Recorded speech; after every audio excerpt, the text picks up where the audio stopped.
अध्याय 1 अर्जुन विषाद योग श्लोक क्रमांक 2। ओम श्री परमात्मने नमः। सभी गीता प्रेमियों को सादर प्रणाम के साथ जय श्री कृष्ण। अध्याय 1 अर्जुन विषाद योग। श्लोक 1 में धृतराष्ट्र ने जो प्रश्न किया उसका उत्तर देने का प्रारंभ संजय श्लोक क्रमांक 2 में करते हैं। संजय उवाच दृष्ट्वा तु पाण्डवानीकं व्यूढन् दुर्योधनस्तदा आचार्यमुपसंगम्य राजा वचन ब्रवीत। उस समय राजा दुर्योधन ने व्यूहरचना युक्त पांडवों की सेना को देखकर और द्रोणाचार्य के पास जाकर यह वचन कहे, ऐसा संजय ने बोला। तथा पद से दोनों सेनाएं युद्ध के लिए खड़ी थी, वह समय की बात संजय कहते हैं, क्योंकि धृतराष्ट्र का प्रश्न ये था कि युद्ध की इच्छा वाले मेरे और पांडु के पुत्रों ने क्या किया। ये बात सुनने के लिए ही धृतराष्ट्र ने अपने और पांडवों के बारे में पूछा।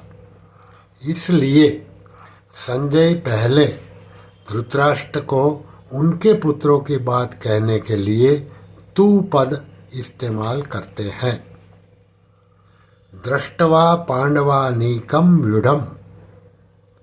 पांडवों की वज्रव्यूह से खड़ी सेना को देखने का तात्पर्य यह है कि पांडवों की सेना बहुत ही सुंदर तरीके से एक ही भाव से खड़ी थी, अर्थात उनके सैनिकों में दो भाव नहीं थे, मतभेद नहीं थे।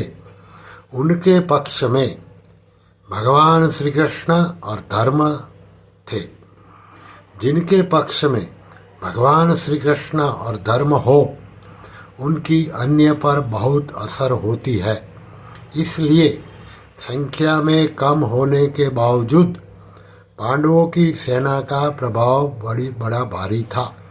इसलिए दुर्योधन द्रोणाचार्य के पास जाकर नीति वाले गंभीर वचन बोलता है। राजा दुर्योधन। संजय ने दुर्योधन को राजा कहा। राजा कहने का तात्पर्य यह है कि धृतराष्ट्र को सबसे ज्यादा अपनापन दुर्योधन के साथ था। दुर्योधन युवराज भी था और सभी कामकाज की देखभाल भी दुर्योधन ही करता था। धृतराष्ट्र तो नाम मात्र के ही राजा थे। युद्ध करने में भी प्रमुख कारण दुर्योधन ही था।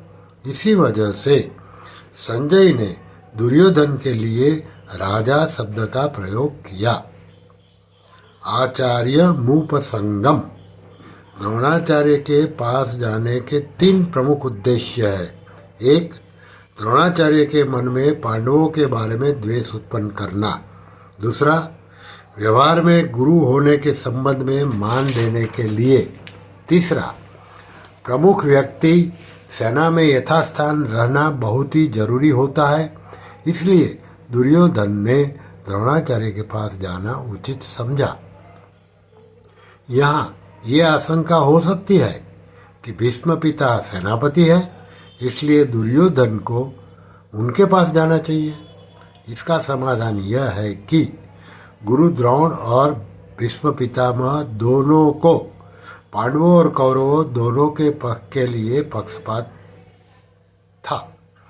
ये दोनों में द्रोणाचार्य को ज्यादा खुश करना जरूरी था, क्योंकि गुरु होने के नाते द्रोणाचार्य के साथ दुर्योधन को स्नेह था, लेकिन कौटुंबिक स्नेह नहीं था।